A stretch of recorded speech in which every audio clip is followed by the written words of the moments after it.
প্রিয় ষষ্ঠ শ্রেণীর ছাত্রছাত্রীরা 2025 সালে যারা যারা ভূগোলে পরীক্ষা দেবে সংস্থা প্রশ্নপত্রে 2024 সালে প্রশ্নপত্রটা কেমন এসেছিল তোমরা সেখান থেকে দেখে নাও এবং এখান থেকে প্রশ্নপত্রগুলো সমাধান করো। এই টাইপেরই প্রশ্নপত্র থাকবে এবং এখান থেকে অনেক হুবহু একই প্রশ্নপত্র থাকতে পারে।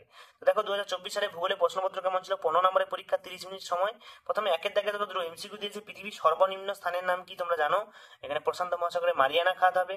সিন্ধু নদীর উপনদী কোনটা তোমরা উত্তর দেবে। আমি উত্তরগুলো দিচ্ছি না, উত্তর দিলে তোমরা প্র্যাকটিস করতে পারবে না। এখানে প্র্যাকটিস করবে, কত নাম্বার পাচ্ছ না পারলে আমি সেগুলোকে বলবো।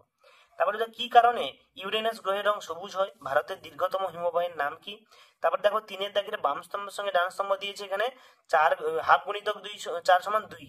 বামন গ্রহ কোনটা? গিরিপথ কোনটা? দাক্ষিণাত্য মালভূমি উচ্চতম শৃঙ্গ এবং মাধ্যাকর্ষণ শক্তি এখানে কি হবে, কি আবিষ্কার করে? এবারে দেখো 4 দাগে একটা ছক পূরণ, যেখানে উপর নিচে দিয়েছে এবং পাশাপাশি। গঙ্গা নদীর প্রবাহ পথে গড়ে ওঠা প্রধান শহর। গঙ্গা নদীর প্রধান শহর কোনটি গড়ে ওঠা?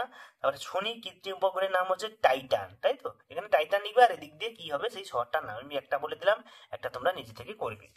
তারপরে এখানে দেখো 5-এর দাগে আমরা 2 নম্বর পেজে চলে আসছি। আমি সৌরজগতের বৃহত্তম গ্রহাণু। নির্দিষ্ট কক্ষপথে আমি সূর্যের চারিদিকে পাক খাই, আমি কি? এখানে গ্রহাণু বলেছে, তো দেখবে এখানে কি হবে।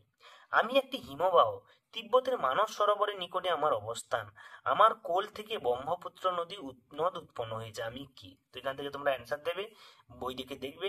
তারপরে 2-এর দাগে দেখো সংক্ষিপ্ত প্রশ্নপত্র 2 নম্বরের একটা করতে বলেছে। উষা গোধূলি বলতে কি বোঝো আর দুন ও তরাই বলতে কি বোঝো? এর মধ্যে যে কোনো একটা প্রশ্নের উত্তর দেবে, এটা খুবই ইম্পর্টেন্ট, প্রতি বছর পরীক্ষা আছে। 7-এর দাগে দেখো 3 নম্বরে দুটো দিয়েছে, একটা করতে হবে। ভারতের উপদ্বীপীয় মালভূমি অঞ্চলে অবস্থান ভূপ্রকৃতি বৈশিষ্ট্য লেখো এবং গ্রহের বৈশিষ্ট্য লেখো এবং চান্দ্রমাস কাকে বলে। এই প্রশ্নগুলোই তোমাদের দেওয়া হয়েছে, তো এগুলো ভালো করে প্র্যাকটিস করো। এখান থেকে অনেক প্রশ্ন তোমরা কমন পাবে এবং 2025 সালেরও প্রশ্নপত্র আমি একের পর নিয়ে আসছি। তোমার চ্যানেলের সঙ্গে জুড়ে থাকো, অবশ্যই সেগুলো দেখতে পাবে। সকলকে ধন্যবাদ, দেখা হচ্ছে পরের ভিডিওতে।